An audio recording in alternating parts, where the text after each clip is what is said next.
Google Pay உள்ளிட்ட யூபிஐகளில் பணம் அனுப்புறீங்களா? வருகிறது புதிய ரூல்ஸ். வங்கிகள் எடுத்த முடிவு. 100 ரூபாய்க்கும் குறைவான பரிவர்த்தனைகளுக்கு எஸ்எம்எஸ் அறிவிப்புகளை அனுப்புவதை நிறுத்த வங்கிகள் இந்திய ரிசர்வ் வங்கியிடம் அனுமதி கோரியுள்ளன. கூகுள் பே உள்ளிட்ட யூபிஐகளில் போன்ற ஆன்லைன் பரிவர்த்தனைகளின் அதிகரிப்பு காரணமாக வாடிக்கையாளர்களுக்கு அதிக அளவில் மெசேஜ்கள் குவிந்து சோர்வை ஏற்படுத்துவதாக வங்கிகள் சுட்டிக்காட்டியுள்ளன. பலருக்கு 10 ரூபாய் 20 ரூபாய் டிரான்சாக்ஷன்களுக்கு மெசேஜ்கள் செல்கிறது. இதனால் சில சமயங்களில் பெரிய பரிவர்த்தனைகளுக்கான முக்கியமான மெசேஜ்களை வாடிக்கையாளர்கள் தவற விடுகின்றனர். பொது மற்றும் தனியார் துறை வங்கிகளுடன் உள் ஆலோசனைகளை நடத்திய பிறகு கடந்த மாதம் இந்த கோரிக்கையை முன்வைத்தோம். இதை RBI ஏற்றுக்கொள்ளும் சூழலில் உள்ளதாக கூறப்படுகிறது. இந்த சிக்கல் RBI-இடம் எழுப்பப்பட்டுள்ளது. மேலும் மோசடிகளை தடுக்க பாதுகாப்பு நடவடிக்கைகளின் பட்டியலையும் நாங்கள் சமர்ப்பித்துள்ளார்கள். இதனால் பணம் பாதுகாப்பாக இருக்குமா என அஞ்ச வேண்டியது இல்லை. சிறிய பரிவர்த்தனைகள் ஒரு குறிப்பிட்ட தொகை அல்லது எண்ணிக்கையை மீறினால் வாடிக்கையாளர்களுக்கு அறிவிக்கப்படும். 100 ரூபாய்க்கும் குறைவான பரிவர்த்தனைகளுக்கு SMS செய்திகள் தானாகவே அனுப்பப்படும்.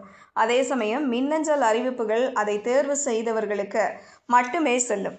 100 ரூபாய் வரை உள்ள சிறிய மதிப்புள்ள பரிவர்த்தனைகளுக்கு அறிவிப்புகளை பெற வேண்டாம் என்று தேர்வு செய்யும் வாய்ப்பு வாடிக்கையாளர்களுக்கு வழங்கப்படும். அவர்கள் அறிவிப்புகளை பெற விரும்பினால் வங்கி செயலிகள் அல்லது மின்னஞ்சல்கள் மூலம் அவற்றை பெறலாம்.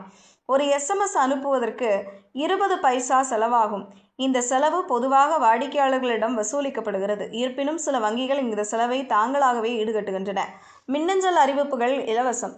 தொழில்நுட்பத்தை திறமையாக பயன்படுத்தவும் உண்மையான பயன்பாட்டிற்கு மட்டுமே வாடிக்கையாளர்களிடம் கட்டணம் வசூலிக்கவும் வங்கிகளுக்கு அறிவுறுத்தப்பட்டுள்ளது.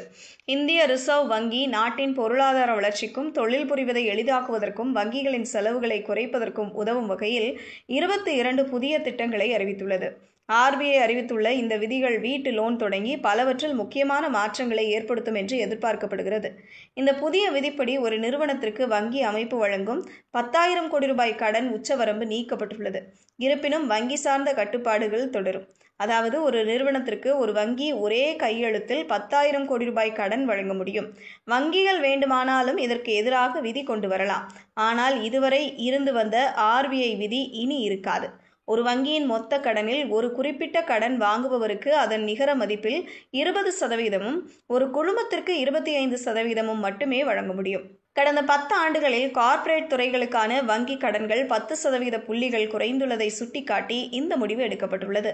உள்கட்டமைப்பு திட்டங்களுக்கு நிதி வழங்கும் நிதி அல்லது வங்கிகள் மீதான இடர் எடைகளை குறைப்பதன் மூலம் உள்கட்டமைப்பு நிதி செலவை குறைக்கவும் மத்திய வங்கி முன்வந்துள்ளது. அதேபோல் வீட்டு லோன்களை அதிகம் வழங்கவும் ஊக்குவிக்கும் வகையில் விதிகளை தளர்த்த முடிவு எடுக்கப்பட்டுள்ளது.